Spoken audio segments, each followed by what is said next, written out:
Hi, Vann.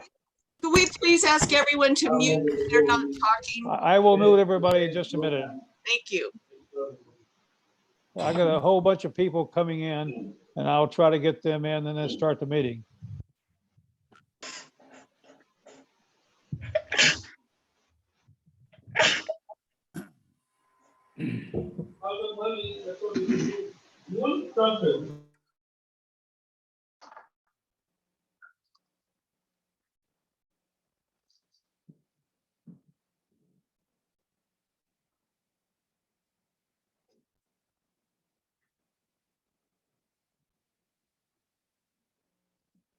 Welcome.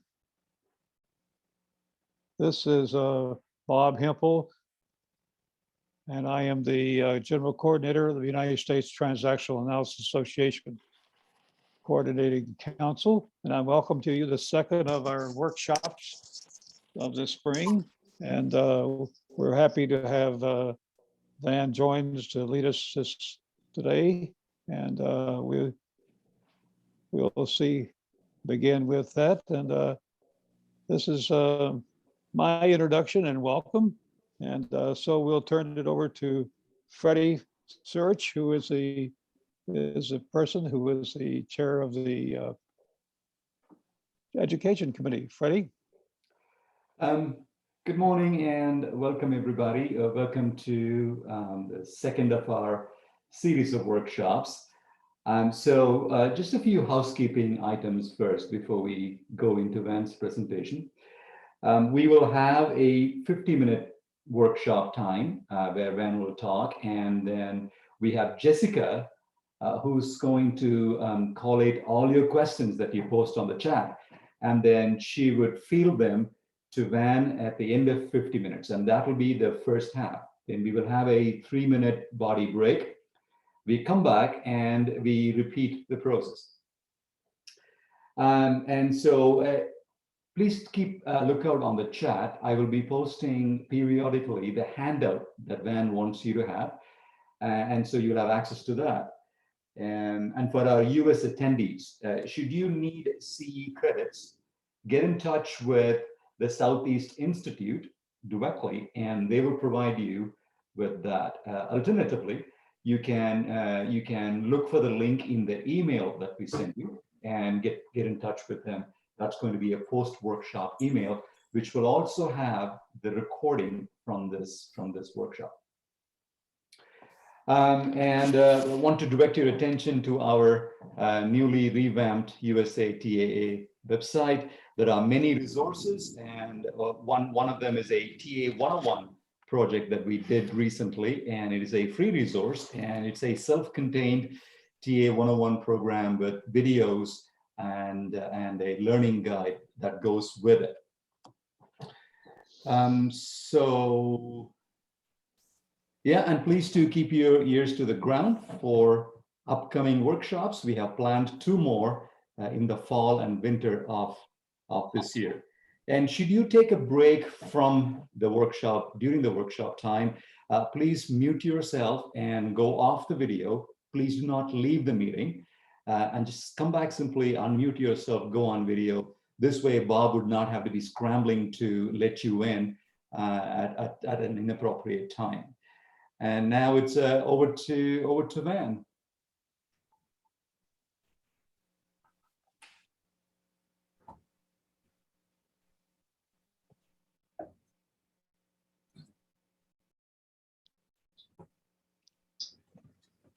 Unmute, Vann.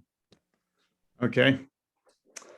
It's really great to be here with you and see so many familiar faces. A lot of you I haven't seen in years, and it's great to see your faces.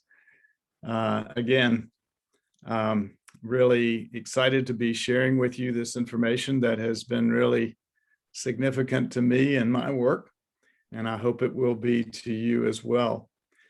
This is a very brief introduction. I normally teach this material in a minimum of 2 days. We have a workshop coming up at our institute at the end of June, June 25 and 26, in which I'll be teaching a 2-day workshop on this material. But I hope today to give you enough information to really give you a sense of how useful this can be. I want to share my screen with you and continue with some PowerPoints that I've provided.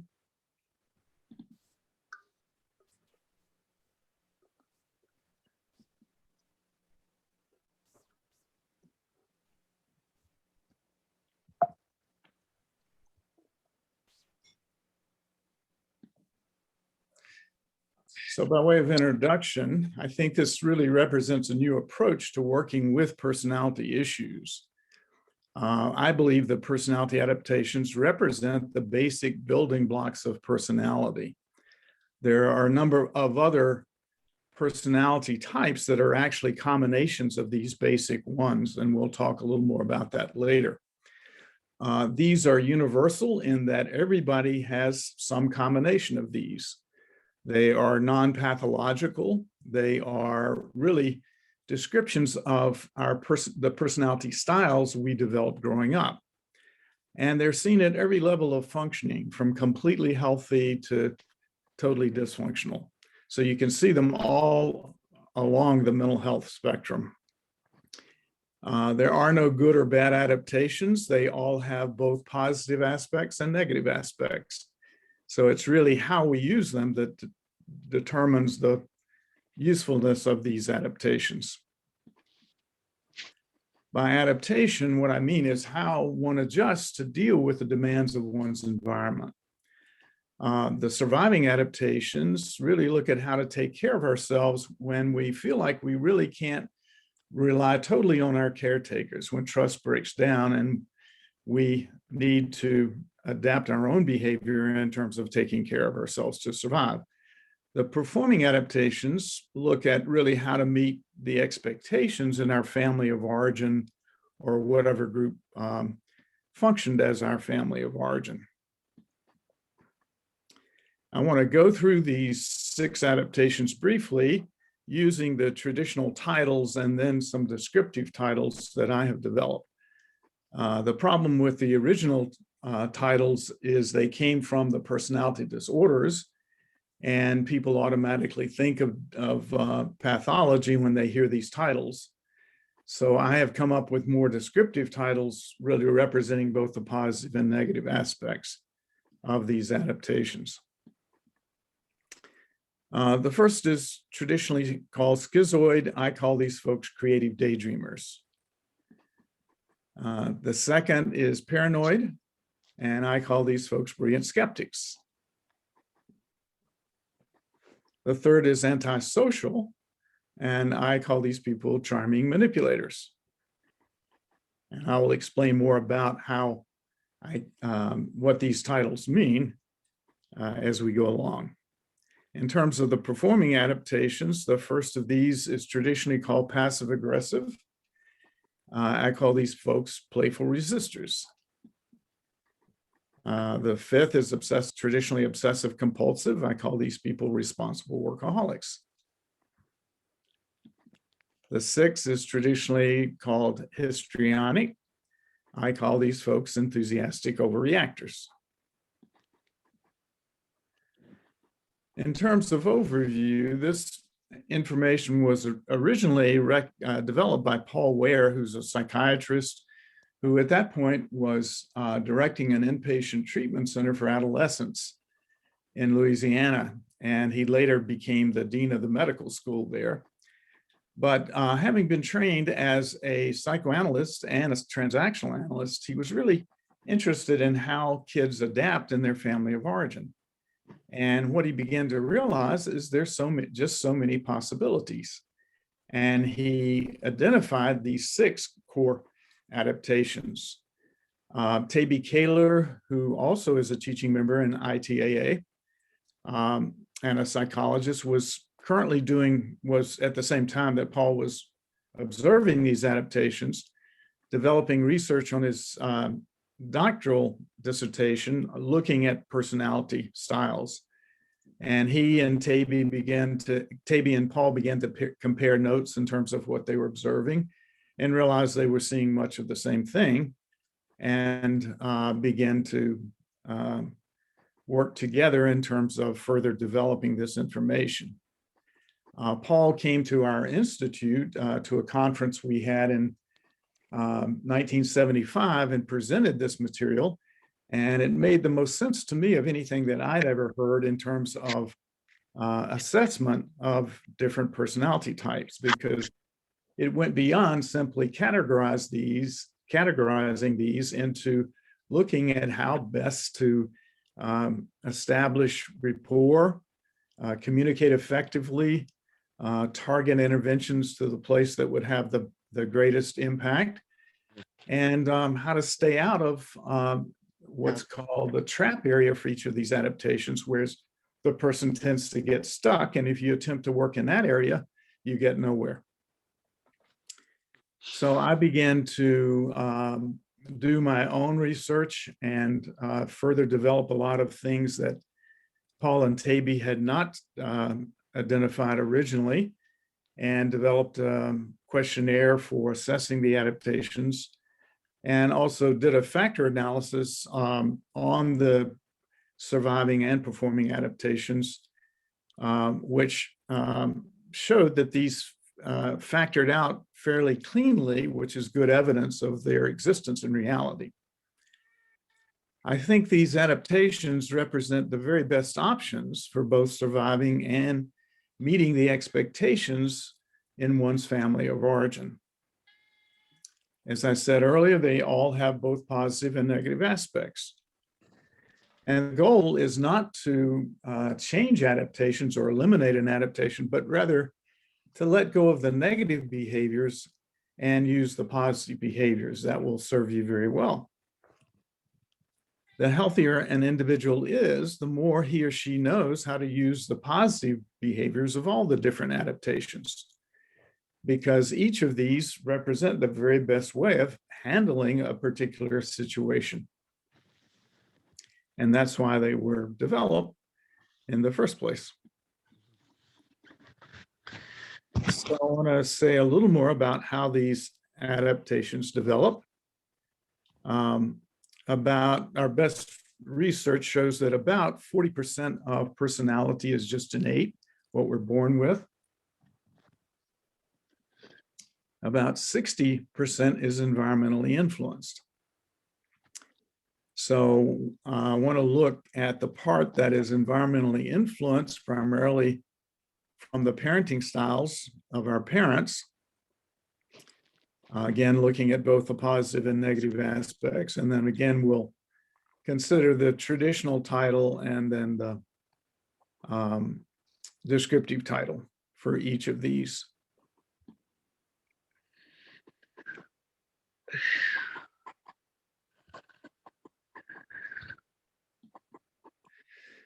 So no parenting is perfect. All parenting is going to err in one of three directions: either being underdone, overdone, or inconsistent. So when parents underdo the parenting, they parent in what might be described as a tentative fashion. They're a little uncertain about how to intervene with this infant. It may be their first child. They may be very anxious. They may be afraid if they handle this baby too harshly or whatever, they might harm the child in some way. But for whatever reason, they hold back more than the child really needs.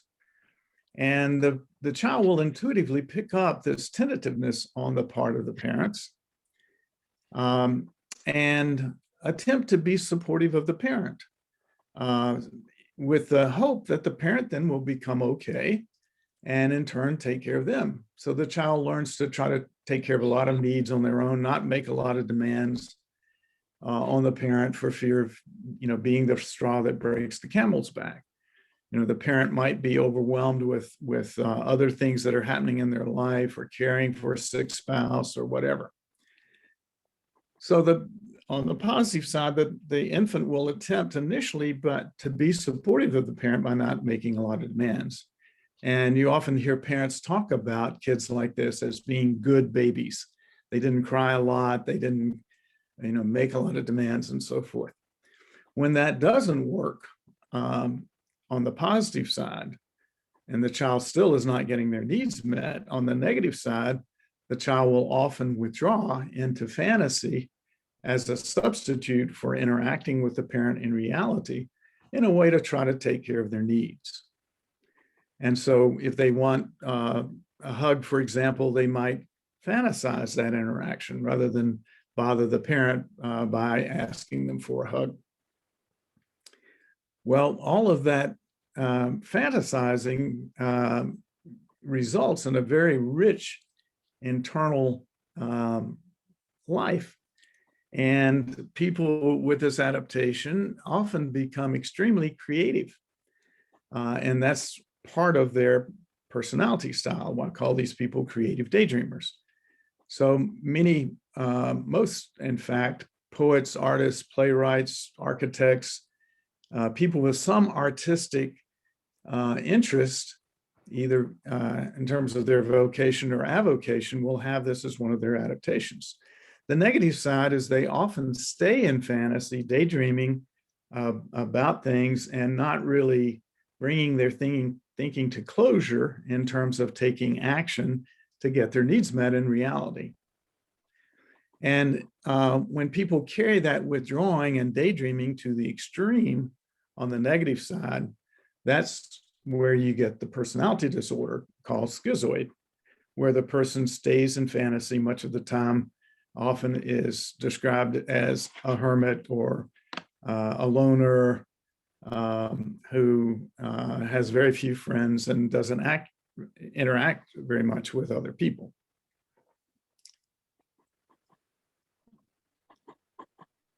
When the parents overdo the parenting, they parent in what might be described as an anticipatory fashion. They are constantly doing things with the child, feeding the child, playing with the child, tickling the child, and so on, even before the child is aware that they need anything. And that parent is often doing that out of their own need for stimulation. And inevitably, at some point, the parent gets tired or is no longer there physically, and all of a sudden that stops. And the child can't figure out where it went, what happened, because they didn't do anything in the first place to get it started. So their experience is feeling abandoned. And so on the positive side, they will move into what's called promoting behavior, attention-seeking behavior, drawing attention to themselves by being cute and interesting and saying basically, hey world, here I am, bring it back. And when that doesn't work on the positive side in every case to get those provisions started again, on the negative side, the child feels like what is rightfully theirs has been taken away, and therefore they're justified in getting it any way they can. So they often begin to use very devious and manipulative ways to draw attention to themselves, often a negative attention. And they often find that negative attention is far more predictable than positive attention. You know, if you ask somebody for a hug, they may or may not give you one. If you kick them in the shins, you're almost guaranteed a response. And so the descriptive title for this adaptation is what I call Charming Manipulator. The positive side of their personality is they're very charming, charismatic, entertaining individuals. There's never a dull moment around them. They always have something going. I had a fraternity brother like this who could walk into a room within 5 minutes, everybody in the room would be gathered around him. He was the most exciting thing happening in the room. And charming manipulators become very good at drawing attention and interaction to themselves. It excites them to get other people excited. So they often become entrepreneurs. They often become leaders of movements. They often start the movements that other people follow. The negative side is they, just like in childhood, often use devious ways to attempt to get what they want when they could do it in a straight fashion, because it's more exciting and stimulating sometimes to do it that way. When that manipulation is carried to the extreme on the negative side, you get what's traditionally called antisocial personality disorder, where the person believes that rules are for other people, and so they often go around the rules to get what they want and often get in trouble with the law. And at the far extreme, you get the common criminal. But on the positive side, you get people who are very good at promoting and sales and getting people really excited about different ideas and so forth.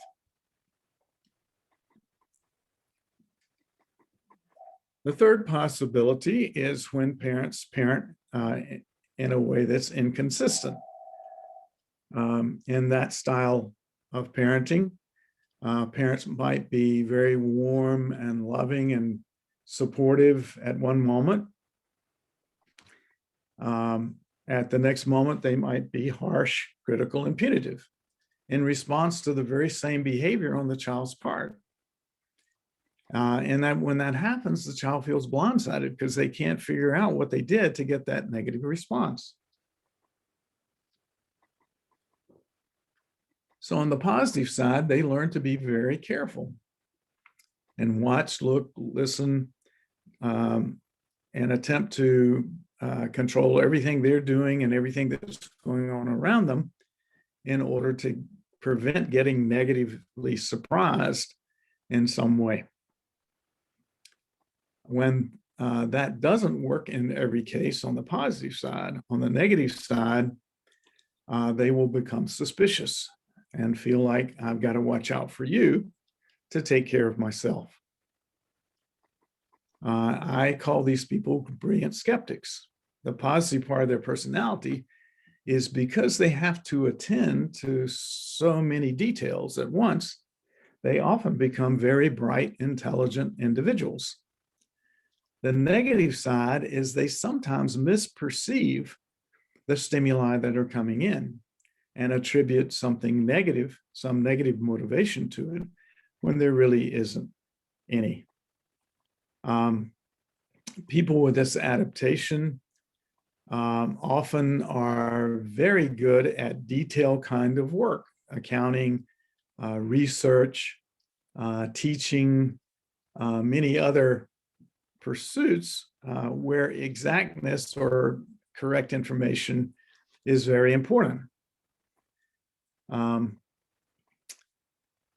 If you carry that suspiciousness and skepticism on the negative side to the extreme, you get what's traditionally called paranoid personality disorder, where the person feels like somebody or something is out to do them in, and they've got to be hypervigilant to keep themselves safe.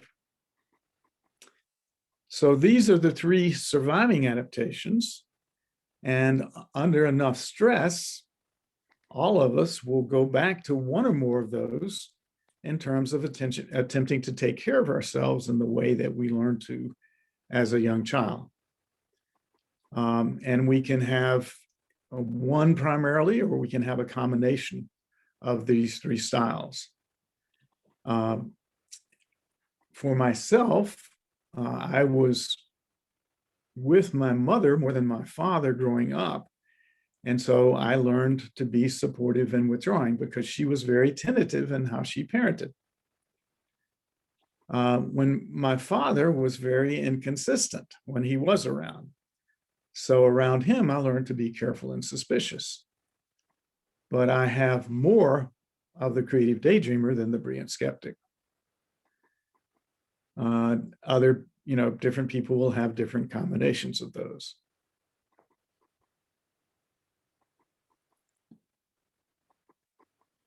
And all three of the surviving adaptations, the first three, are developed primarily between birth and about 18 months of life, the period that Erik Erikson refers to as trust versus mistrust in terms of the psychosocial stages of development. The next adaptation is the first of the performing adaptations, and this occurs between about 18 months and 3, when the child is first beginning to separate and individuate.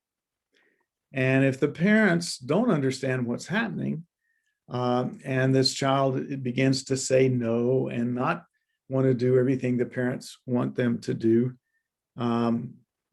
the child in attempting to establish his own sense of autonomy and not be so cooperative with the parent might fear that they're really losing control of this child and move into an over-controlling position, parenting from the position of it's my way or the highway. You either do what I want or get out.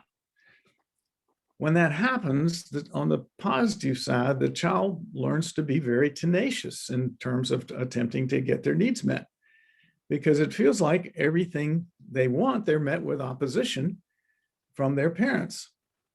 And so it feels like anything that they wanted and pursue is going to be a power struggle. So they learn to be very tenacious and really hang in there. And the problem is they can't do that very directly because the parent is so much larger than they are, but they learn to often get what they want by wearing the parent down, by resisting, complaining, refusing to cooperate, and so forth. And sometimes the parents will get frustrated enough that they give in and let the child do what they want. When that doesn't work on the positive side, on the negative side, the child will move into being just plain stubborn, really digging in their heels and refusing to cooperate. They feel like if I can't get what I want, you're not going to get what you want either. So often they learn to win at their own expense. They win the battle but lose the war. I call these folks playful resistors because they have a lot of playful childlike energy in their personality when somebody is not trying to control them. But anything that feels the least bit like control, they will move into resisting because it feels like the other person is not allowing themselves to be themselves. And they keep struggling to try to establish the autonomy that they didn't feel like they had as a kid. If you carry that stubbornness and resistance to the extreme on the negative side, you get what's traditionally called passive aggressive, where the person tends to be aggressively passive. They will complain very loudly about something, but be passive about taking action to do anything about it. For example, they might say, "Gosh, it sure is hot in here," and wait for somebody else to go turn down the thermostat. The reason for that is they were often criticized when they took action because it was not what the parents wanted. But people with this adaptation are very good at spotting anything that's not right in a situation. So they make great detectives. They make wonderful investigative reporters.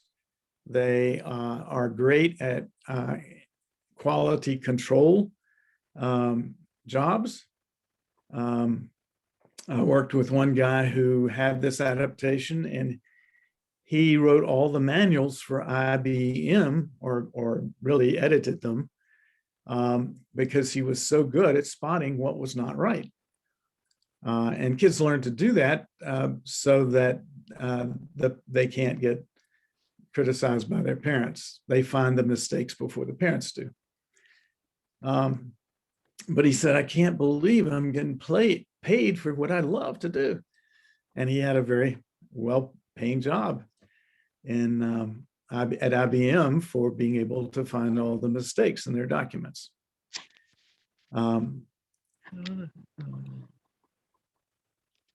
The next adaptation occurs at the next developmental stage, which is around 3 to 5, when the issue becomes not whether the child is going to do something, but doing it well. The child is old enough that the parents begin to have more expectations, and they often want the child to be a good boy or good girl and do everything well, sometimes even to the point of perfection.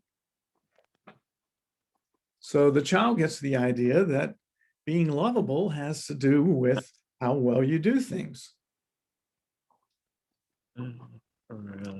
So on the positive side, they learn to be very achieving oriented.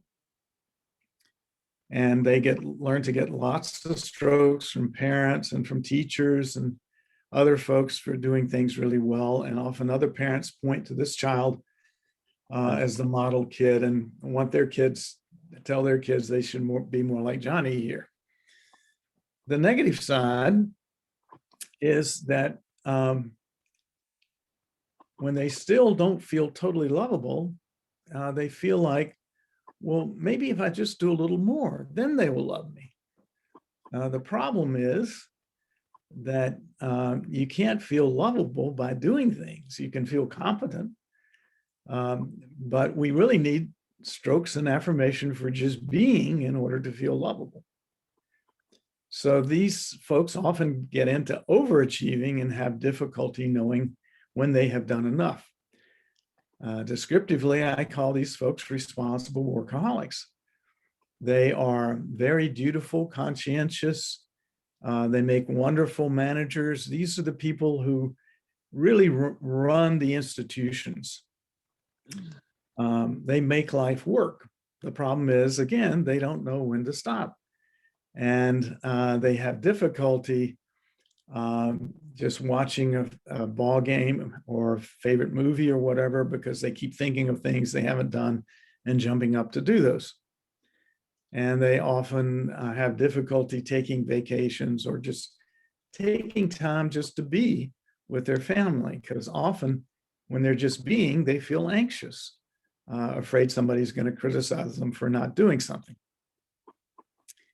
If you carry that overachieving workaholic pattern to the extreme, you get what's traditionally called obsessive compulsive behavior, where the person is constantly obsessing about what they haven't done and what they need to do and so forth, and making lists and so forth, and compulsively jumping up to do stuff and having difficulty really relaxing.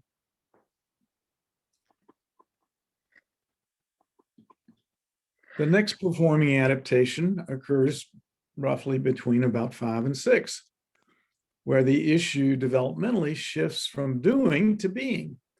That's the age where the child is really developing their own unique personality and their sexual identity. And they are really delightful, lovable little creatures. And often the parents feel like we could just eat this child up. They're so lovable. Excuse me. And if one partner hasn't been getting their emotional needs met from their spouse, they might turn to this child to meet a lot of their emotional needs. And as a result, they get lots of strokes for being cute and sweet and adorable and relating emotionally to mother or daddy. So son might become mama's little prince, or daughter might become daddy's little princess. And when she starts to do some things, daddy might say, "Oh, don't worry your pretty little head about that. Here, let daddy do it for you. Come over here and sit on daddy's lap and give him a big hug." So they tend to get the idea that their role in life, their job, is really keeping other people happy and entertained and feeling good and so forth. So as a result, they really learn to tune in to other people's emotions and are very emotionally reactive to where other people are and want the people around them to feel good and be happy and enjoy themselves and so forth. When that doesn't always work on the positive side, and they feel like people are not appreciating them or critical of them, they can become very overreactive, like the princess who could feel the pee under 20 mattresses. And they tend to escalate their negative emotions. So I call these people enthusiastic overreactors. The positive side of their personality is that they're like life's cheerleaders. They're really bubbly, effervescent, want everybody around them to be happy, feel good, so forth. Again, when they get upset, they are really carry things to the extreme, often making mountains out of molehills. If you carry that overreactivity to the extreme on the negative side, you get what's traditionally called histrionic, where they're just in a dither about everything. These people vocationally do very well in public relations work. They're the people you want sitting in the front office or the front room of your office, welcoming the public, answering the phone, dealing with customer relations, and so on. They're very good at tuning in to people's needs. And they make really great therapists because they're really emotionally attuned to where people are. They often are also very good parents because they're really tuned into the child's needs. Again, they have difficulty when they get upset. So if we, again, look at the performing adaptations, all of us will, again, have one or more of these, depending on what was emphasized by our parents and conveyed as expectations for how we should be in order to be a fine, upstanding member of the family and be somebody the family would be proud of.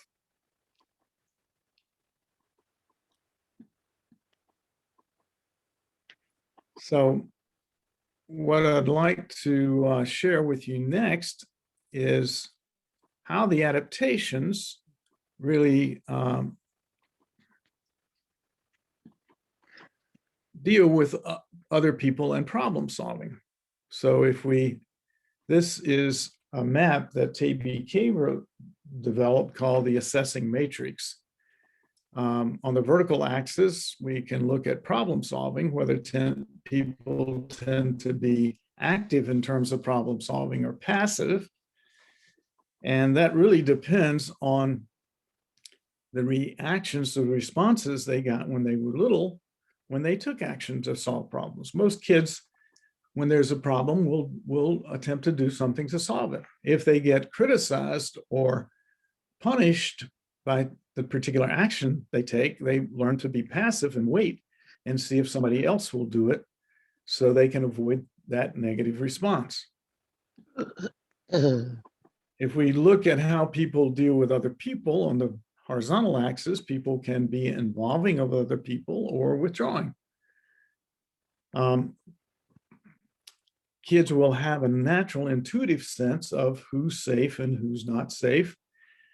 As long as the child perceives other people as safe, they tend to naturally move toward other people, being interested and curious. Again, if they get a positive response, they learn to be very involving with other people. On the negative side, if they get hurt or criticized, they learn to pull back and stay away in order to protect themselves. In social situations, people who are more involving will love interacting with a group of folks. People who are withdrawing will initially wait for somebody else to approach them. If nobody does, then they will start a conversation with one person. But they don't like too much attention focused on them all at once because it tends to feel overwhelming.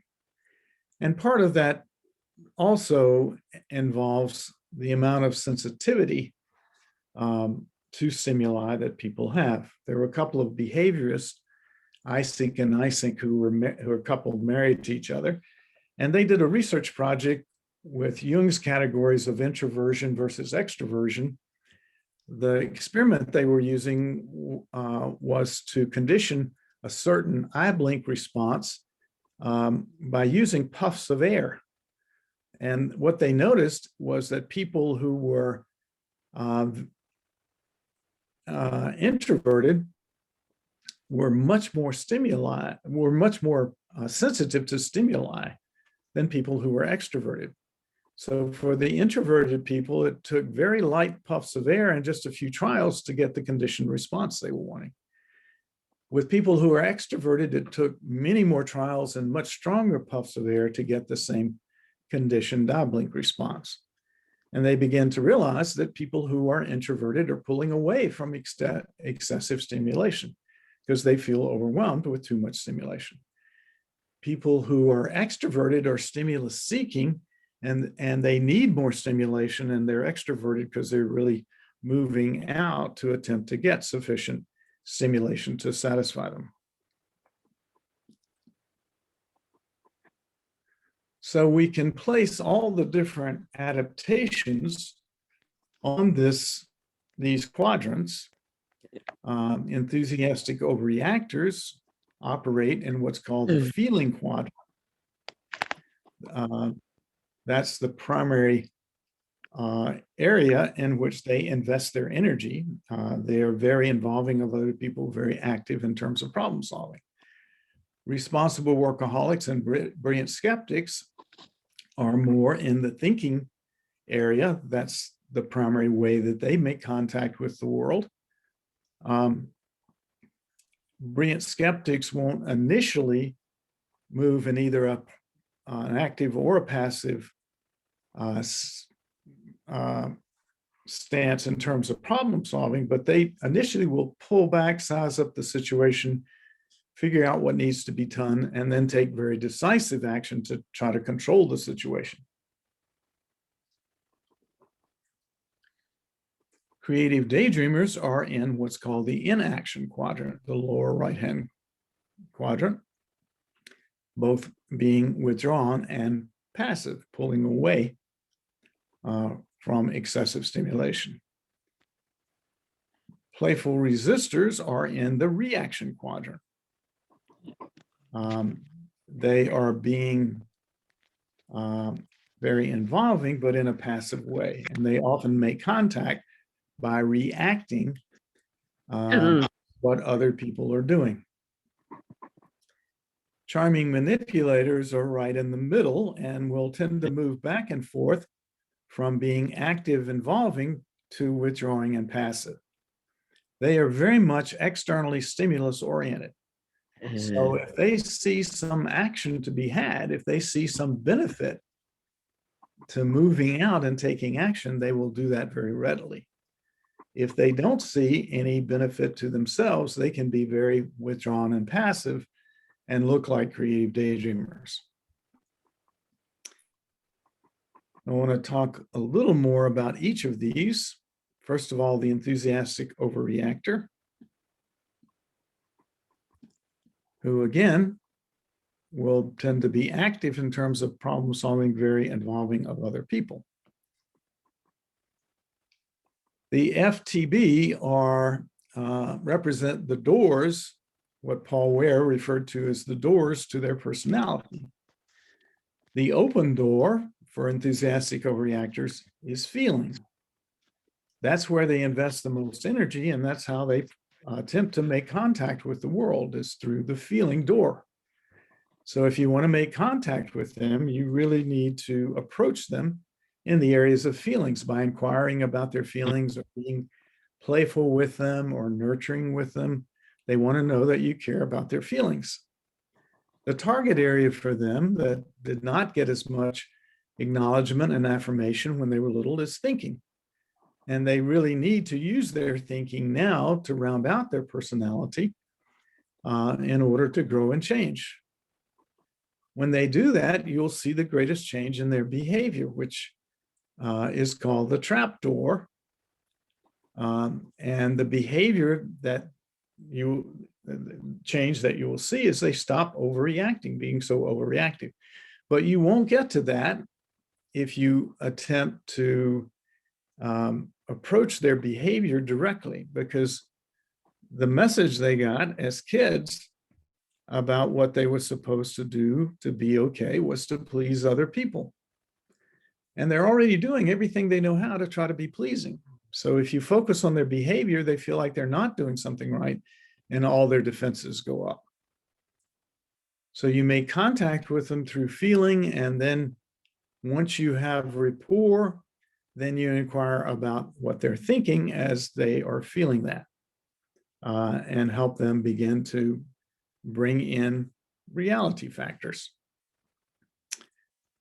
which then helps them to stop overreacting. If we look at their personality structure, their adult ego state tends to be contaminated by their child. They often believe that reality is what feels true. And that's why it's important for them to use their thinking to gather information and begin to decontaminate their adult, and to know that just because something feels true doesn't always make it true in reality. They tend to equate attention with love. So if somebody's not paying attention to them, they feel like they don't care about them or don't love them. And they might, for example, be wanting attention from their spouse when their spouse is in the middle of a project, trying to accomplish something. And the spouse may say, later, I'm busy right now. And the enthusiastic overreactor might confuse that with them not loving them or caring about them.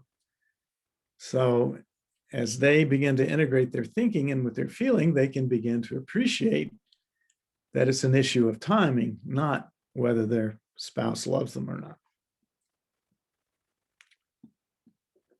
For the responsible workaholic, again, they are active in terms of problem solving, more withdrawn when it comes to other people. Their open door is thinking. That's the primary way they make contact with the world, through thinking.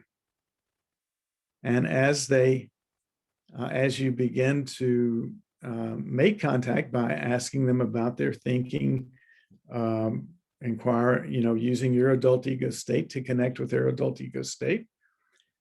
When you begin to experience that you have rapport, then it's important to inquire about what they're feeling as they think that, because feeling is their target area. That's where you're going to get the most growth and change, because that's the part of them that was not attended to and validated as much as they needed when they were little. As they integrate their feelings and with their thinking, you see the greatest change in their behavior. They stop trying to be so perfect and begin to relax and realize that they don't have to do everything perfectly.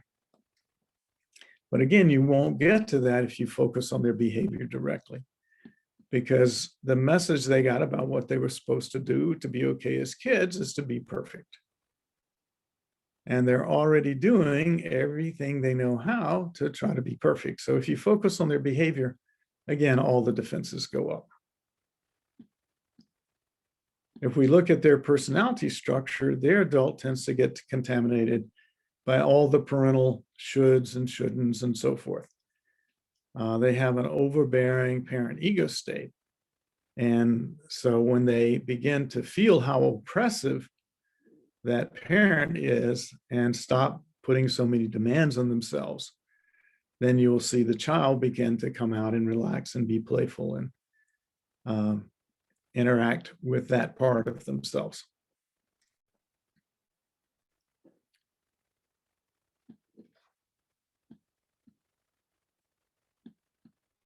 People who are equally withdrawing, but more, again, in the middle of the problem-solving axis are the brilliant skeptics. And again, they will initially pull back, size up the situation, decide what needs to be done, and then take very decisive action. Their open door also is thinking. So the way to make contact with them, again, is to ask them inquire about their thinking.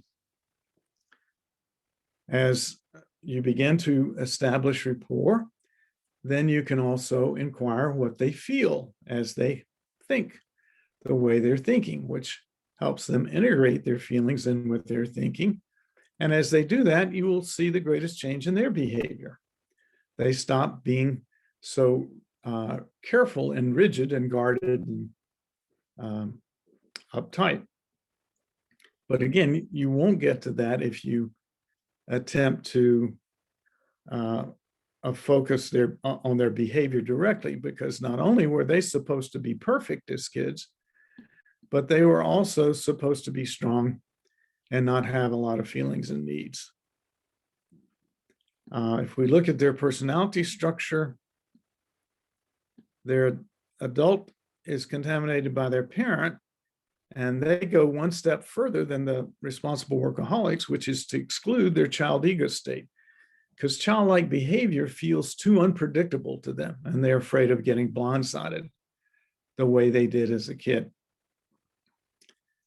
But as they decontaminate their adult and begin to experience how they can be safe now, then they begin to relax that exclusion and allow their child to come out.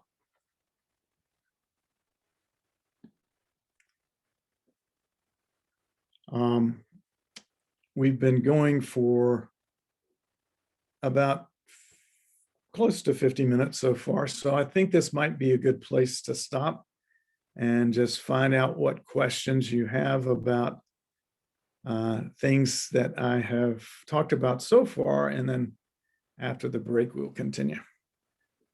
So, Ben, I got 3 main questions. So Okay. the first one are linked. And the question is, will you explain a little bit more about the doors, the open door, target door, and trap door, and why behavior is never the target door?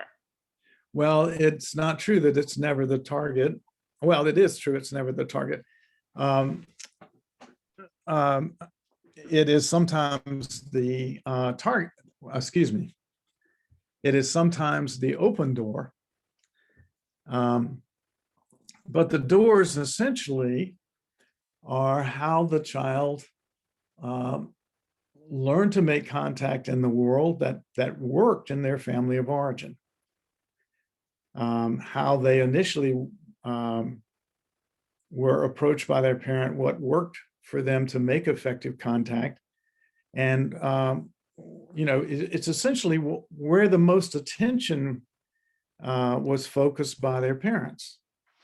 So when, for example, feelings are the open door, that's how the parents primarily related to the child, is relating to them through feelings. And oftentimes the child didn't get sufficient stroking for their thinking. And that's why that's the target now in terms of growing and changing. The trap door is the place where they felt most wounded and tend to have the greatest defenses now. They're really on guard against getting wounded now the way they got wounded as a kid. And so that's why it does not work to try to relate to them in the trap area, because all the defenses go up very quickly. The more they work in therapy in their target door, the more they begin to relax the defenses in their trap area. And so over time, through therapy, they can begin to relate in the trap area as well. But initially, they will connect with you most easily in their open door. And then you get the most bang for your buck in terms of doing therapy or consulting with them or whatever, problem solving, if you work with them in the target area. So thank you, Vann. There is 2 more important questions. How do neurodiverse presentation affect the adaptation? Thinking, for example, about autism and pathological demand avoidance, for example. I missed the first part of the question. Will you say that again? Yes. So how do neurodiverse presentation are affected by the adaptation? If you think, for example, about... I didn't understand what you were saying. Nor what? Neurodiverse. So people who are neurologically diverse from people who have a normal presentation. For example, people with autism. Yes. Mhm. And the question about that is, How do adaptation affect people with autism or with developmental disabilities in general? That's my assumption. Mhm. There hasn't been a lot of research on that, so I can't answer that very definitively. But just in terms of the people I've worked with Asperger's and things like that, my experience is you will see the same kinds of adaptations. Sometimes they're more rigid. That's one of the things that I've noticed, but beyond that, I couldn't really definitively answer that. Yeah. So as parents hearing this, how can we do anything to avoid promoting the negative sides in our children?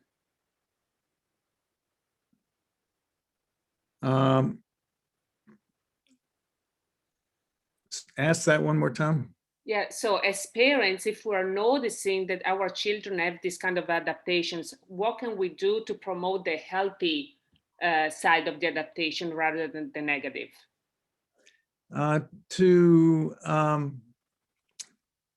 think really relate with the doors and to use the positive sides of the adaptations. Kids are going to develop adaptations regardless because they're a normal part of life. But the more you relate to them through the positive behaviors of the adaptations and use the open door and target door, the less you're going to get rigid defenses and wounding. Then there was a question about the research that you base the theory on. Can you refer to or talk a little bit more about the research behind all of this? Yes, in developing the questionnaire that I did, I had a statistician from UNC, University of North Carolina, do a factor analysis with the adaptations on both the surviving and the performing adaptations. And the result of the factor analysis is that both the surviving and the performing adaptations factored out really cleanly on the questionnaire, so that they clumped or clustered in distinct groups. And when that happens, it gives you good evidence that these are things that exist in reality. So that was the primary research, other than just doing lots and lots of literature reviews. If you look at the literature from the beginning of when people began to look at personality styles, the Greeks thought the bumps on your head determined your personality and things like that. But all down through the ages, people have identified these same 6 adaptations or styles. They often use different titles, and sometimes they have more than 6 but these have been universally seen, recognized down through the ages, in addition to the factor analysis that have been done. There was also a question about the performing adaptation and the rackets. Is there any way that by stroking the negative side that can lead to a racket behavior? I would have to think about that for a while. I think there's probably some correlation there, but I haven't looked at that in detail. These are good questions. I haven't had these before, so I will need to do some more thinking and research on that.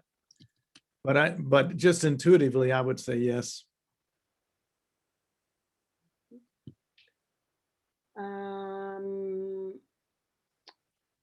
I think we can take one more question and then we'll need to take a break. So one more is, what is the input of the adaptation styles in stuttering profiles? Stuttering usually starts around 3 and 4. Is there a preferred open door to be addressed? Like stuttering voice or stuttering way of talking. Yeah. You know, my experience is kids who stutter often are responsible workaholics, have that as one of their adaptations, and they're anxious. And the stuttering in part is connected to their anxiety. But I don't have any research on that. Again, that's just an intuitive perception. Then do you want one more? Is it brief? You think it'll be brief? It might. If you can compare Myers-Briggs and the DISC profile personality with the personality adaptations. Well, the problem with the Myers-Briggs is it looks at psychopathology, whereas with the adaptations, we're looking at adaptive styles. And there are certainly correlations that you can find, but that's one of the things I researched and when I was doing my own questionnaire, but there's no direct correlation because of, you know, the differences in what the two questionnaires are really looking at, or instruments.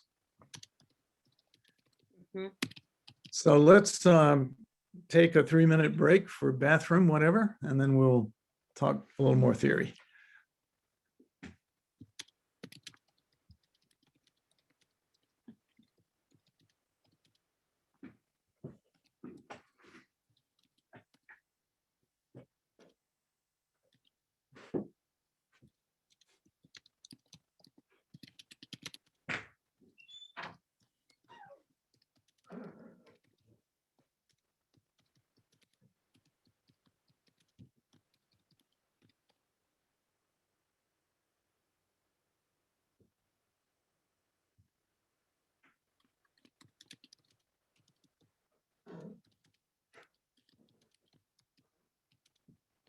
Hi, this is Bob Hempel, and I just wanted to say that we were having a good workshop. We have about 158 people currently viewing, and it's been very well. And there will be a recording afterward. And if Freddie or Lucy Friedman or anybody else wants to add anything in here, that's all about I have to add. And thank you all for coming.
Shall we continue?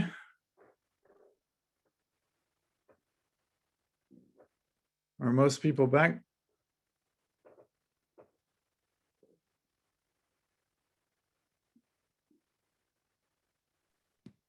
Yeah, sounds good. Okay.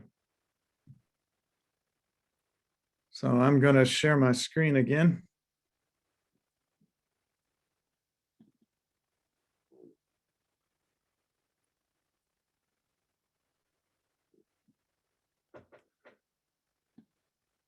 So people who are more withdrawn in terms of other people and passive in terms of problem solving are the creative daydreamers.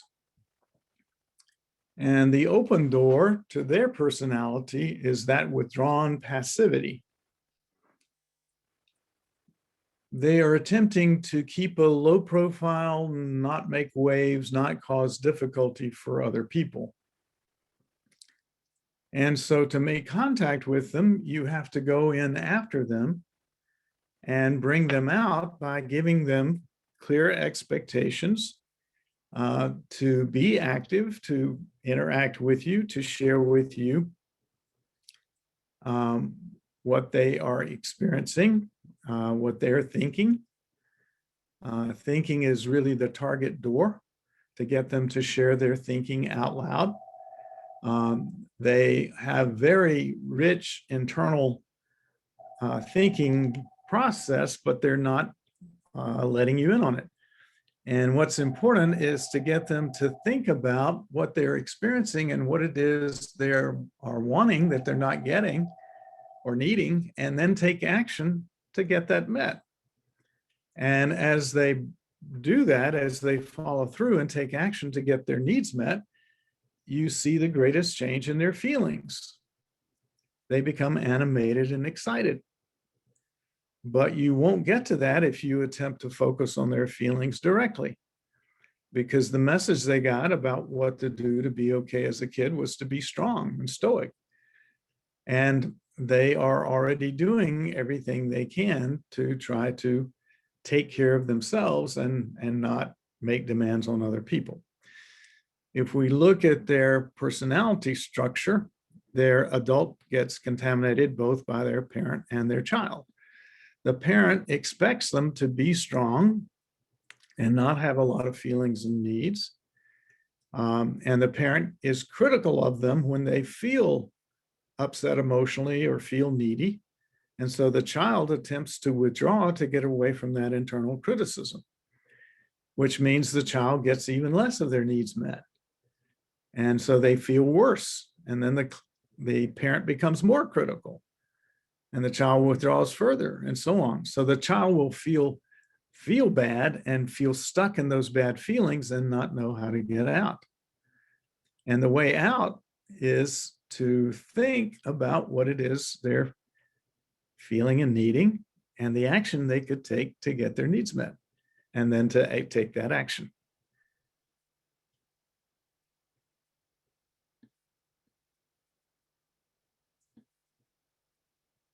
For people who are equally passive when it comes to problem solving, but more involving of other people, those are the playful resistors. Their open door is behavior also, but it's very different from the creative daydreamers' behavior.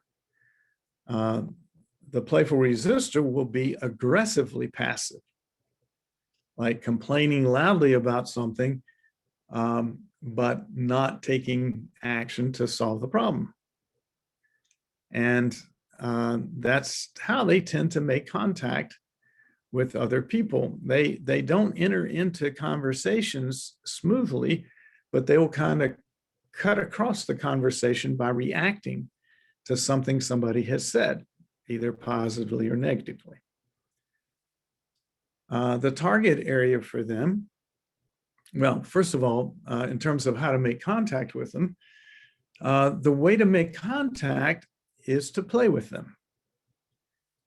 Since they were over-controlled by their parents, anything that feels like control, their defenses are going to go up. So they will dig in their heels if you're transacting from your parent. If you are attempting to approach them through their thinking, they're, with your adult, they will mistake it for parent and resist it.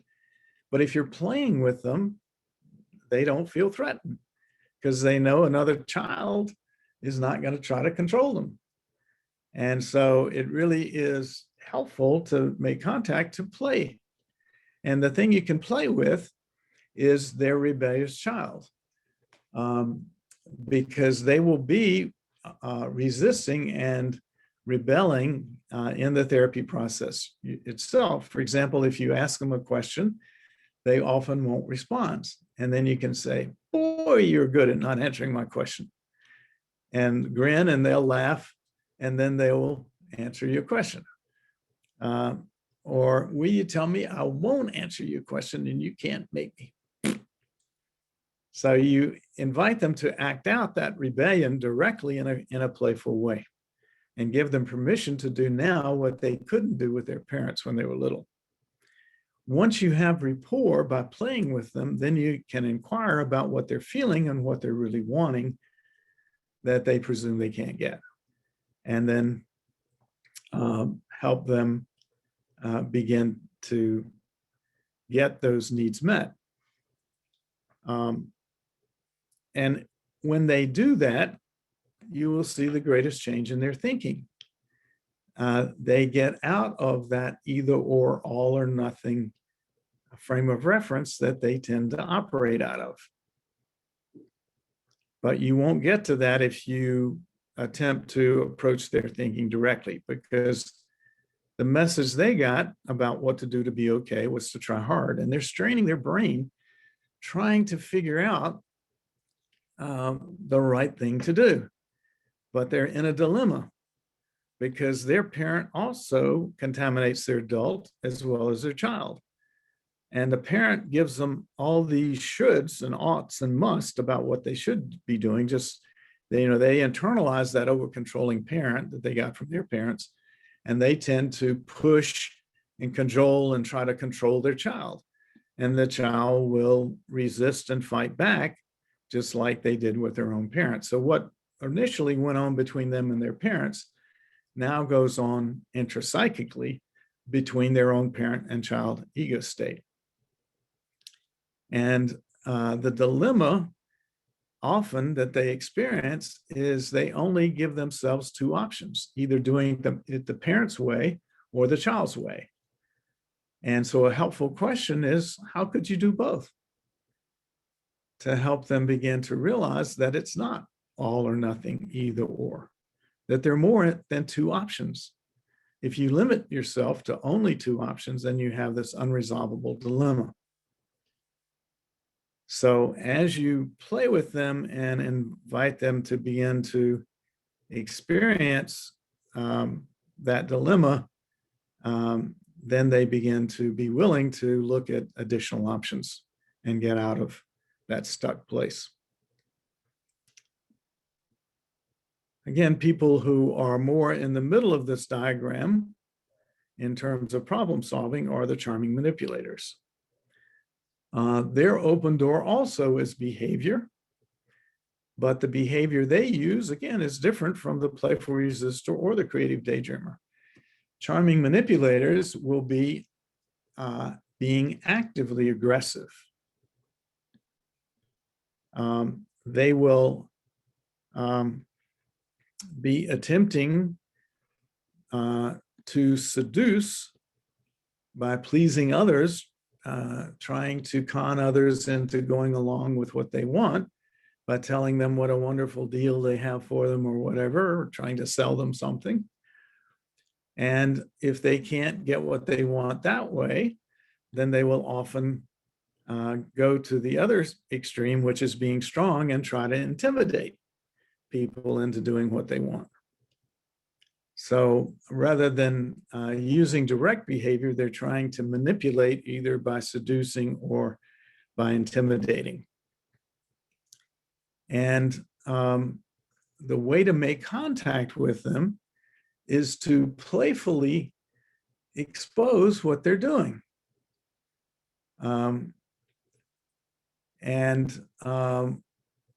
One of the things they really love is to be caught, because that's dramatic, that's high drama and excitement. And they are often playing games for the excitement and drama rather than for positive strokes or other types of strokes.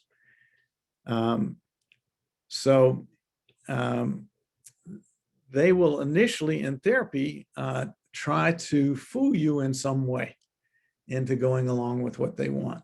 They often don't come into therapy on their own because they want to change, but it's usually because somebody else is complaining about their behavior, their spouse or the judge or their boss or somebody, and they're wanting you to help them get those people off their back.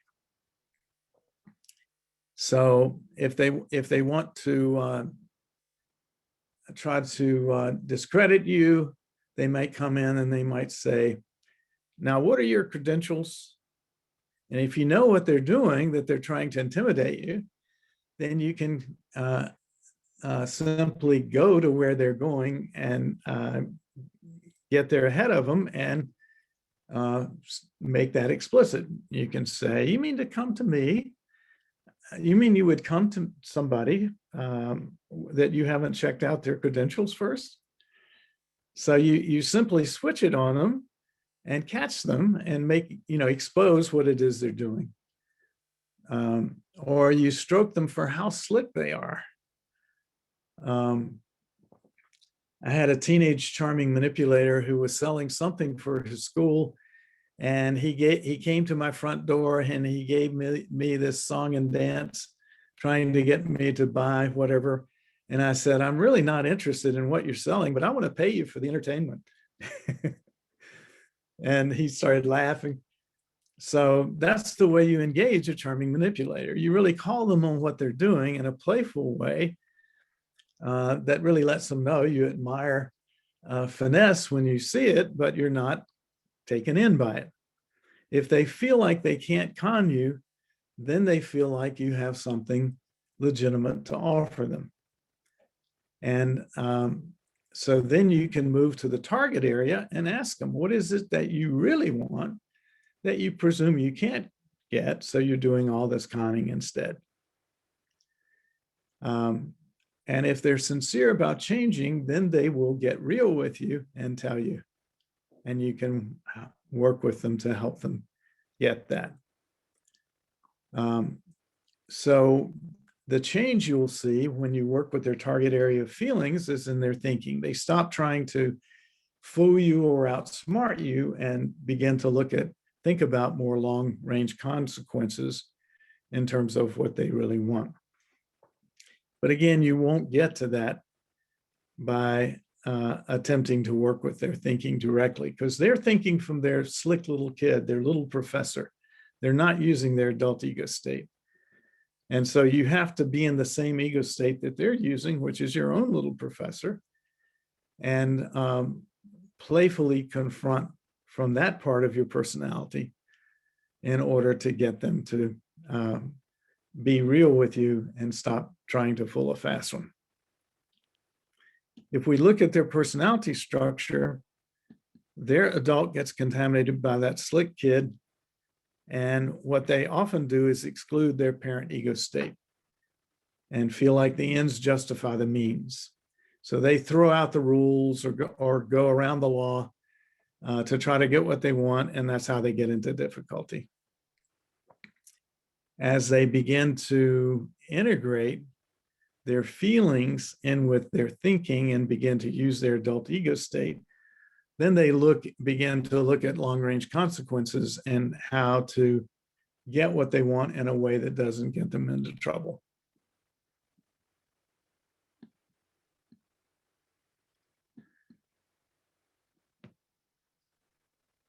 So if we look at all the doors for all the different adaptations, a very interesting thing appears.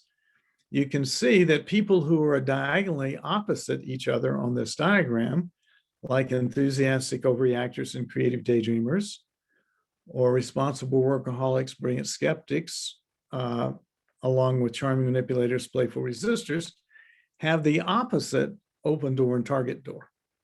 So for example, enthusiastic overreactors open doors feeling, and they will try to get a creative daydreamer to open up emotionally, whereas that's the trap area for the creative daydreamer. And they're trying to be stoic and strong, and they'll be trying to calm down this enthusiastic overreactor.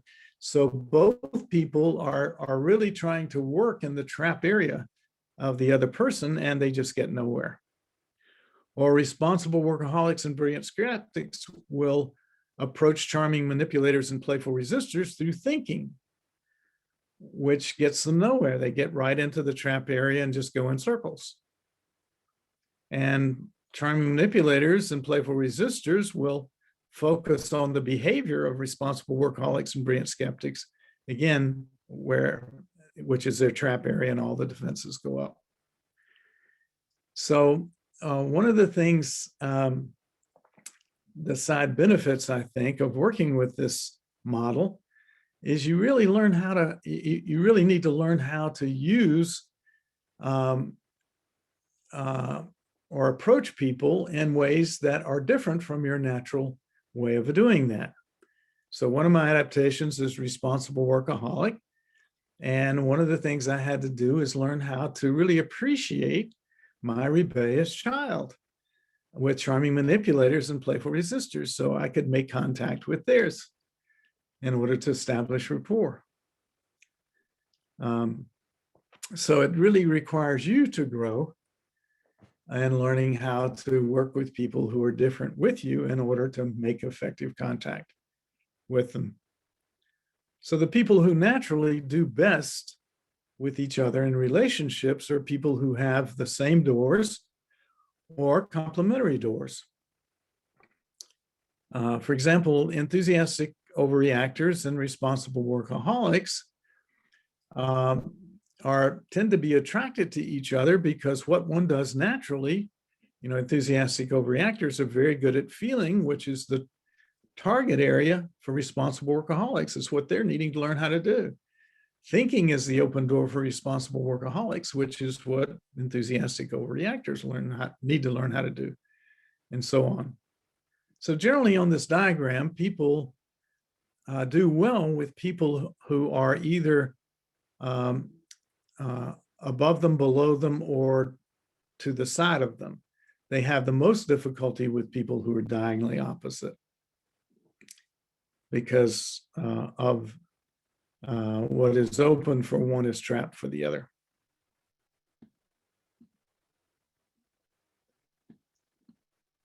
So just to review for a moment, if you look at your activity under stress, do you tend to pull back and wait for things to calm down?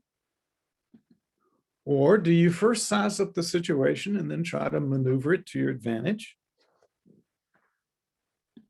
Or do you first think carefully about the situation and then move in decisively to try to take charge and straighten things out? The first is the creative daydreamer. The second is the charming manipulator. And the third is the brilliant skeptic. And then if you look at how you react to other people's expectations, what you do to try to meet their expectations, do you put energy into trying to keep everybody around you happy and feeling good? Or do you try your best to be good and do everything right? Or do you constantly struggle against other people's expectation in order to try to do things your own way? The first is the enthusiastic overreactor. The second is the responsible workaholic. And the third is the playful resistor. I also want to look at some special combinations of adaptations. Some of the other personality types will really be combinations of adaptations rather than distinct individual adaptations. For example, when people have a combination of both charming manipulator and playful resistor, often you will tend to see borderline traits in their personality. Those two together will tend to produce some borderline traits in what the person is doing. When people have almost equal amounts of charming manipulator and brilliant skeptic, you're likely to see some narcissistic personality traits with that combination. When people have both brilliant skeptic and creative daydreamer, you're likely to see avoidant personality traits. When there's a problem, they prefer to wait and see if things will calm down and the situation will take care of itself, and then re-engage rather than take direct action immediately. When people have both playful resistor and creative daydreamer together, you will tend to see passive dependent personality traits.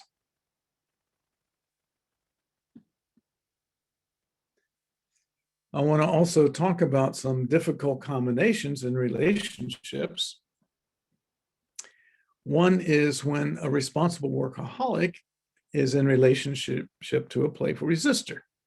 Responsible workaholics are supposed to do everything right, follow all the rules and so forth to the point of perfection. And playful resistors can always put their finger on the one thing the responsible workaholic has not done perfectly, and it drives them up the wall. And responsible workaholics tend to micromanage, and it just infuriates the playful resistor who doesn't want to be controlled. Another difficult combination in relationships is the brilliant skeptic and charming manipulator. The brilliant skeptic wants order and control and no surprises. And the charming manipulator loves excitement and drama and keeping things unpredictable.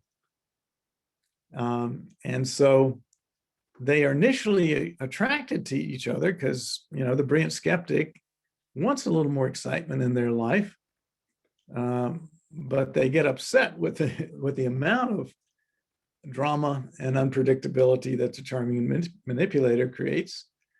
And the charming manipulator is wanting more control that they don't have, which the brilliant skeptic does. But often you get, if the female is brilliant skeptic, the charming manipulator is male, it's like mama and bad little boy. Mama is trying to control bad little boy, and bad little boy is trying to sneak around and get out from under mama's control. Or you have daddy and bad little girl. So that's the kind of dynamic where charming manipulator is playing catch me if you can, and the brilliant skeptic is very good at catching, because they are just hyper aware of everything that's happening every moment. Another difficult combination can be a charming manipulator, especially if the charming manipulator is male and the creative daydreamer is female. These are the women who love too much.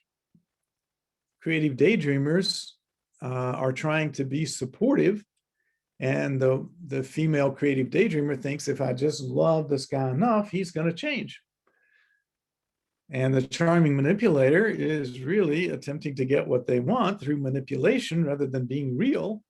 And so they often use and abuse and take advantage of the female charming creative daydreamer.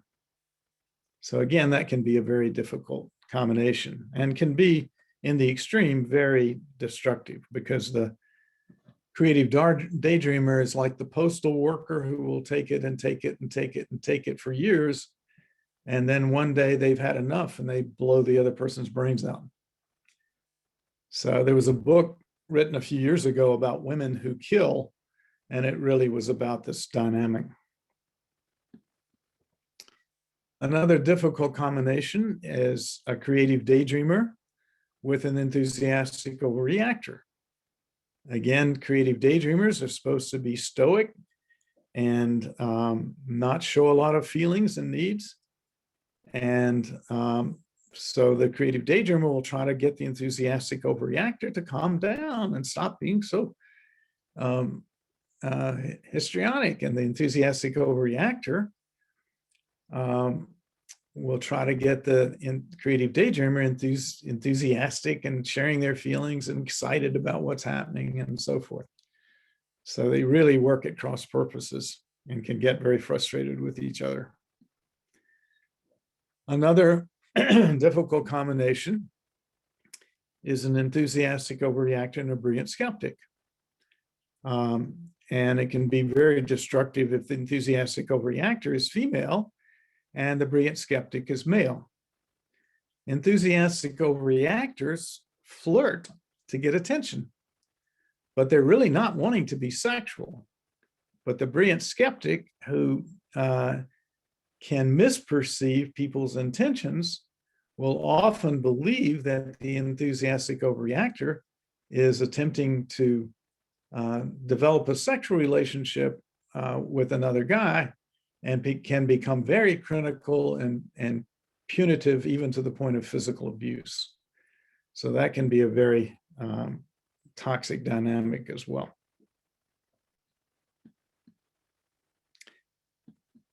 So in summary, every individual is a unique combination of these adaptations.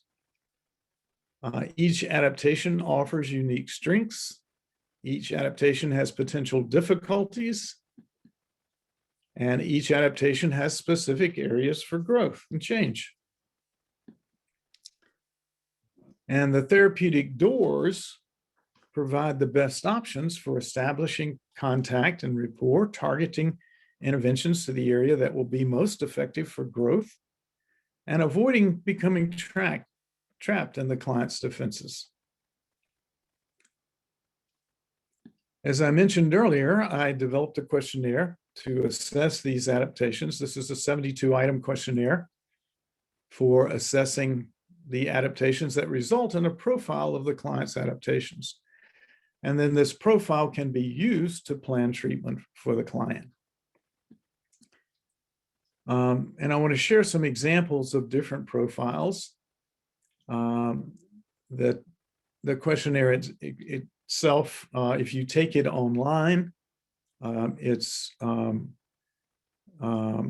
generated automatically, and you get a profile that looks something like this, showing you the surviving adaptations and the performing adaptations. And what is useful is looking at the surviving adaptation that is highest, which in this case is creative daydreamer, and then looking at the performing adaptation that is highest, which is responsible workaholic. So this is going to be somebody who's very hardworking, very dutiful, responsible, and so forth, but often sacrifices their own needs for the benefit of the company or other people or whatever. And when the person has feelings and needs, they will tend to feel like they have to withdraw and go off by themselves to get those needs met.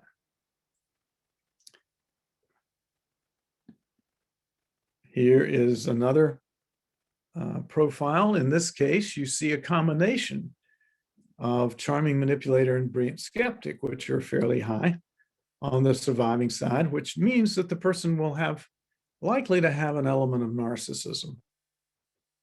And on the performing side, you see there are responsible workaholic, but also a fair amount of enthusiastic overreactor. So this person is going to be trying to do everything perfectly and please you in order to get their narcissistic needs met for recognition and affection and being admired and so forth. When there's a problem, they're going to see it as somebody else's fault. Somebody else is not doing something right. Because in the narcissistic frame of reference, you're either perfect or you're defective. And so they're going to be attempting to convince themselves that they are perfect and it's the people around them who are defective. Here you have a combination of brilliant skeptic and creative daydreamer on the surviving side, which means, again, this person is likely to be avoidant. And on the performing side, an enthusiastic overreactor. So this is somebody who, under normal conditions, is going to be trying to please others and keep people happy and entertained and feeling good, and when there's a problem or a conflict, they're going to want to attempt to avoid it initially and see if things will calm down, and so they don't have to intervene directly and confront somebody or deal with the difficult process of processing what's going on. They prefer to try to let it go, the problem go away, and then re-engage.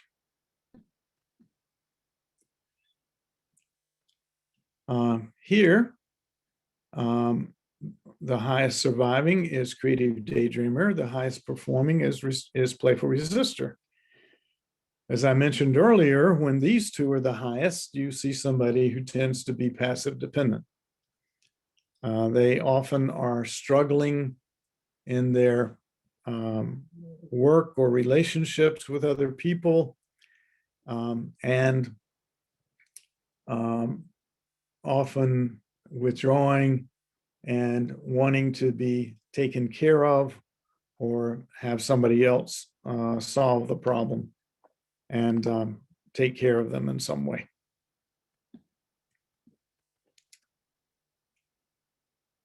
Here, the surviving adaptation that's highest is Charming Manipulator.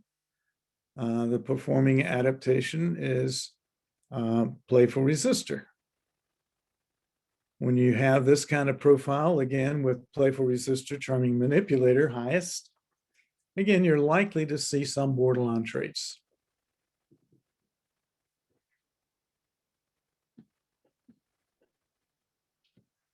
I also want to say a word about how this information can be used in couples therapy. If you look at the profiles side by side, you can really tell a couple almost everything that's going on in their relationship, both positively and negatively. So if we look at John's performing adaptation, it's responsible workaholic. Mary's performing adaptation is enthusiastic overreactor. So under normal situations, they're going to be very attracted to each other because both does naturally what the other person is going to need to learn how to do. And they often seek out one another in order to learn from the other, as long as they don't get polarized around thinking and feeling. Sometimes later on in the relationship, John can get upset that Mary doesn't think more, use her thinking more, and Mary can get upset that John doesn't show more feelings.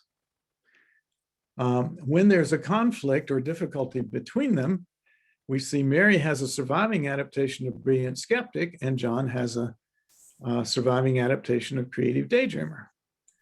So Mary is going to try to take charge and tell John what's wrong with him and straighten him out. And John is likely to go along with that and attempt to be supportive of Mary and see himself as the problem and try to adapt to what she wants. Second example is Gary and Nancy. Gary's surviving adaptation is Charming Manipulator. His performing is enthusiastic overreactor. When people have that combination of adaptations, they are often very active and emotional, and often what you will see is a drama king or drama queen when you see those two as highest. They're going after excitement and lots of stimulation and never a dull moment. Nancy's highest surviving adaptation is Brilliant Skeptic, and her highest performing adaptation is Responsible Workaholic. So she's going to be into having a lot of structure, doing things orderly, maintaining control. And so she is going to be attempting to structure things and provide the limits and the control that Gary is missing. And Gary is going to try to create the excitement and drama and not be controlled by Nancy. Third example is Fred and Sally. Fred has a combination of charming manipulator, brilliant skeptic on the surviving side, and responsible workaholic, enthusiastic overreactor on the performing side. Sally also has responsible workaholic and enthusiastic overreactor on the performing side, but brilliant skeptic and creative daydreamer on the surviving side. So under normal situations, they're going to do really well together because they're going to both be attempting to please the other and to do things really well. When there's a conflict, Sally's going to attempt to avoid it as a brilliant skeptic, creative daydreamer. And Fred, of course, is going to see the other person as defective and try to straighten out Sally and tell her what she's doing wrong and how, you know, he's right, she's wrong. He's perfect, she's defective. So I think from that you can get a sense of how useful that can be when you're working with couples. Couples are often amazed at how much you can tell them about their relationship just from the profile.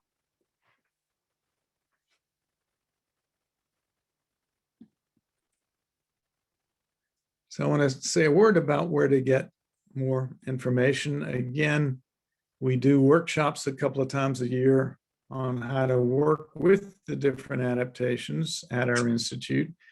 The one that's coming up is June 25 through 26. And if you're interested in that, you can register for it at our website, www.seinstitute.com.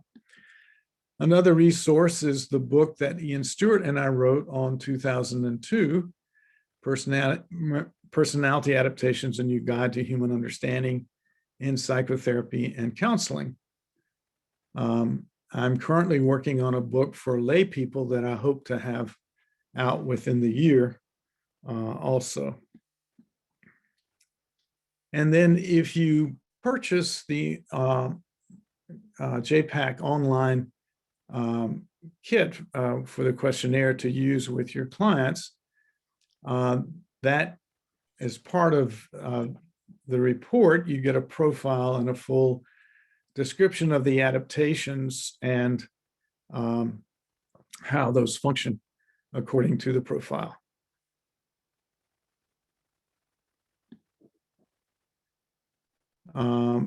In terms of references, if you want to follow up with some of the reading about how these were developed, Paul Ware's original article on the adaptations was published in the TA Journal in '83. I published an article on using redecision therapy with the different adaptations in the TA Journal in '86.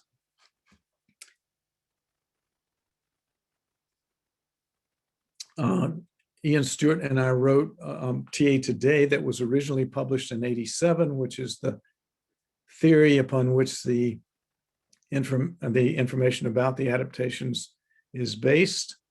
The second edition of that we revised and published in 2012. I also wrote an article in '88 on diagnosis and treatment planning from a TA framework, which is in the TA Journal as well. And then Ian and I wrote the book on Personality Adaptations, A New Guide for Human Understanding in Psychotherapy and Counseling in 2002.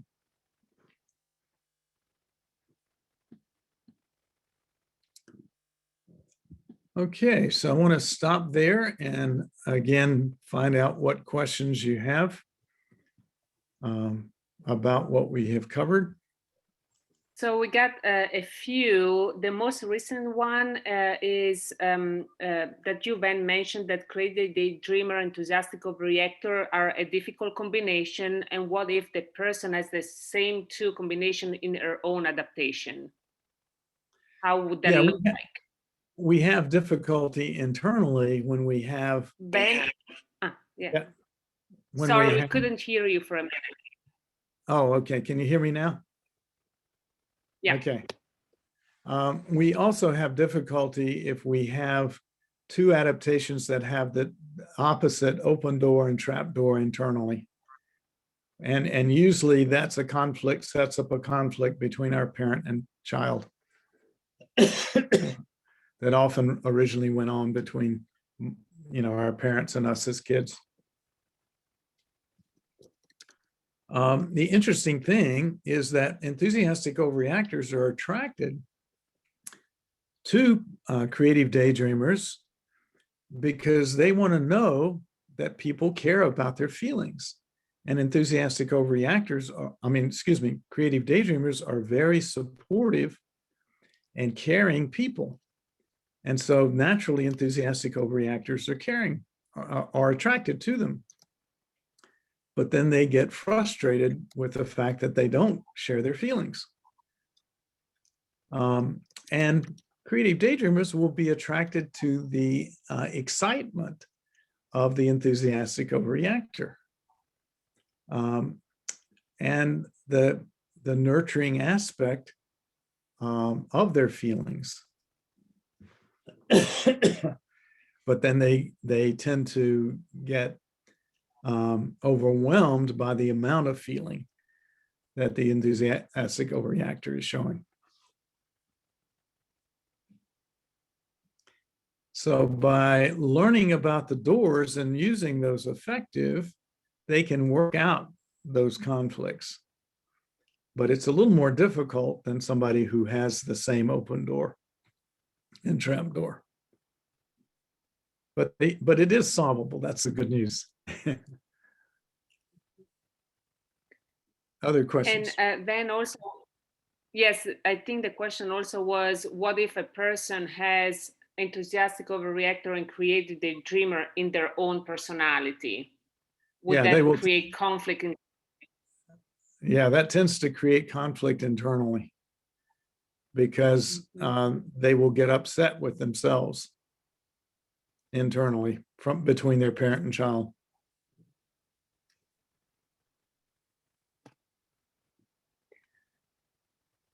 Sorry, there's a lot. So do you think then that there is going to be some ethical issues if you use the JPEG as a counselor, and the individual that was asking, they're a counselor and not therapist? And I think that the counselor is closer to the coach here in the US. Yeah. So could the coach use a JPEG? Yes. And a lot of it depends on the laws of your state or whatever province you're in terms of who can do what, who can diagnose and treat and so forth. But anybody can use an instrument to get information. And if you don't attempt to do in-depth psychotherapy as a coach or a counselor, there's really not a problem. If you simply use it in terms of how best to communicate with and establish rapport and problem solve, then you're not going to get into ethical issues. It's only when you attempt to practice beyond your scope of ability. Mm-hmm. And then are you aware if the JPEG is also available in other languages? Yes, it's been translated into several different languages. I know it's been translated into Korean, into Chinese, into Japanese, Italian, French, German, and some others. I couldn't, there's so many now that I would have difficulty listing them all, but it has been translated into a number of other languages. I'm going to read a question as is spelled out. This gentleman is saying, I envision the target door like a carrot on a stick. Does the actual selection of the carrot consciously made by the client of the therapist? And I'm not sure. I don't understand what that means. Yeah. Would that person give us a little more information? Because I'm not sure how to answer it given, Yes, someone is helping. okay, Mhm. So I'm just waiting. okay. You want to And- take another one in the Yes. meantime? Would you give some more example of confrontations with charming manipulators? Yeah, what you want to do is convey that you don't condone the behavior while you're not condemning the person. The reality is all of us at our basic essence have worth, value, and dignity as human beings. So it's not the person themselves, but it's their behavior that is non-productive or potentially hurtful or destructive or whatever. So what's important is really helping the person experience that you are available and will be there for them to help them get what they want, but you're not willing to be taken in or conned or manipulated by the behavior. Mhm. So, for example, Van, if a charming manipulator comes to therapy, but they don't show up for some time, how would you confront that behavior? What would you say? How do you make sense of this?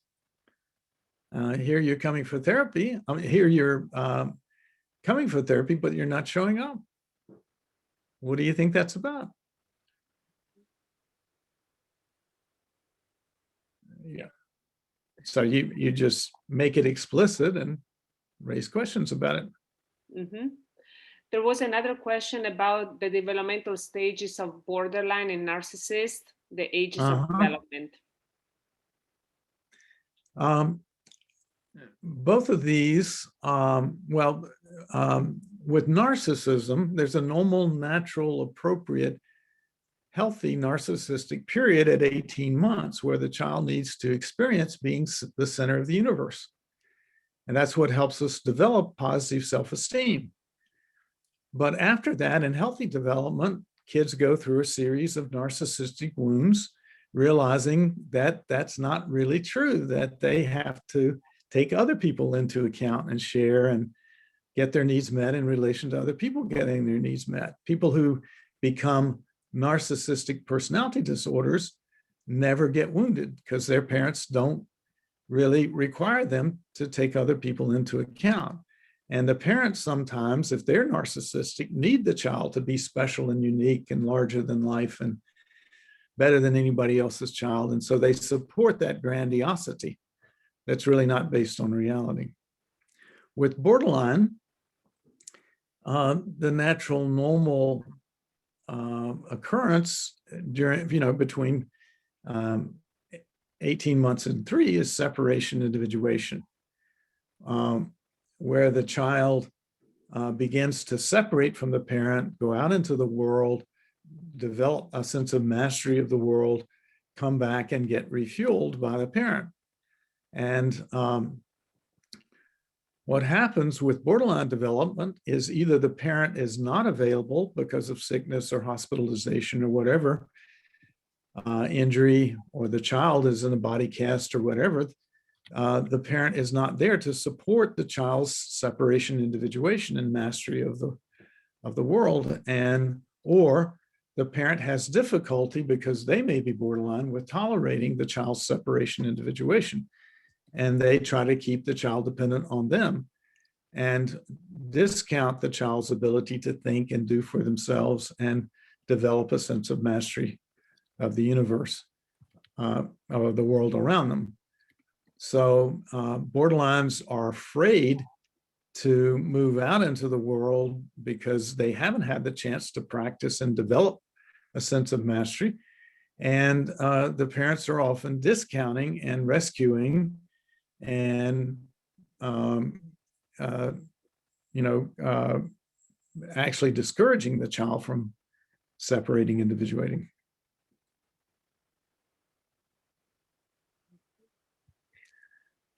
There was another question. What is a child-friendly way of discussing these adaptations or ego states?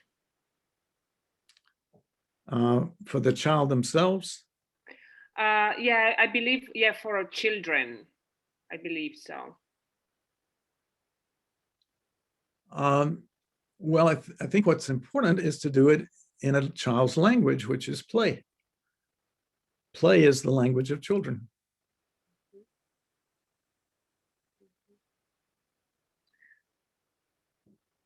And there was some question about someone who would like to do more research on this theory, and they were asking who to ask permission for to use the questionnaire in the research. So I addressed them to you. Right. Mhm. Yes. Yeah. Yeah, I'm very willing for you to do research on any aspect of this, because I think more research needs to be done. There are lots of good doctoral projects waiting to be done, I think, with this material. Mhm. There's another question. How can this model vary among twins who are treated as a unit when young, but maybe have different experiences with parents? Well, there's this, as I said earlier, about 40% of our personality is innate, about 60% is environmentally influenced. So if the twins are not raised together and they have, different parents, that's going to influence what they do, but there are going to also be some common elements just innately. Mhm. So someone is asking, how can you be reached? And so we can provide the email. I can put the email. Is that okay with you, Vann, if I put your email Yes. address? Okay. Yes, and you can download the slides. I've provided those, which has our website address on them. Okay. There are some little fun songs written about personality adaptation. So Anne Klein shared the website, and that's true. They're really cute songs and very helpful. Yeah, that was a trainee in one of my training programs, Dorney Thompson, who's very creative musically, and he and I came up with lyrics for all the different adaptations, and it's a really fun, playful way to learn about the adaptations. It's called Psych Songs. Yep. Guys, we are almost at the end of the workshop. And at this time, I would like to invite you to put your comments, your appreciations, and what you gained from the workshop in the chat, please.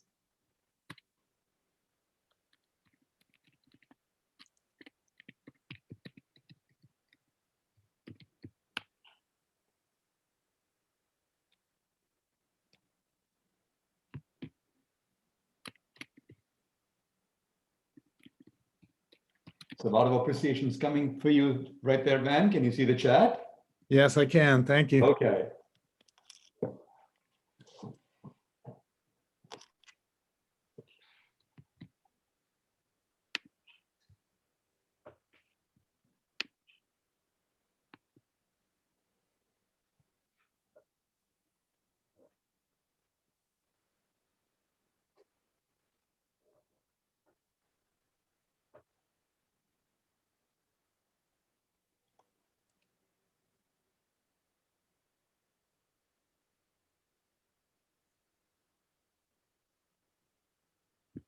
All right, while people are continuing to thank and appreciate the workshop and appreciating Vann, just a few housekeeping items again to wrap up our workshop.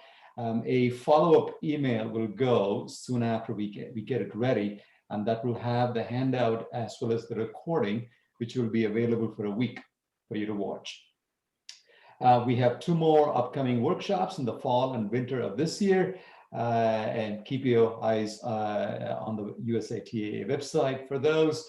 If you like any topics that you would like us to cover from the USATAA, please do email us at education@usataa.org, and we will see how, if there is enough interest, we might be able to arrange for one if we have the resources available for that.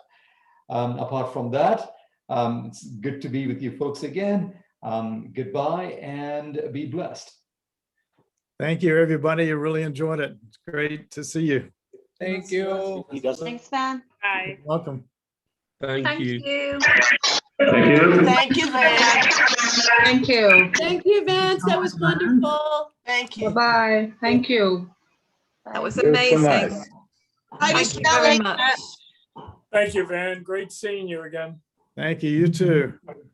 Thank you. Linda? Wonderful.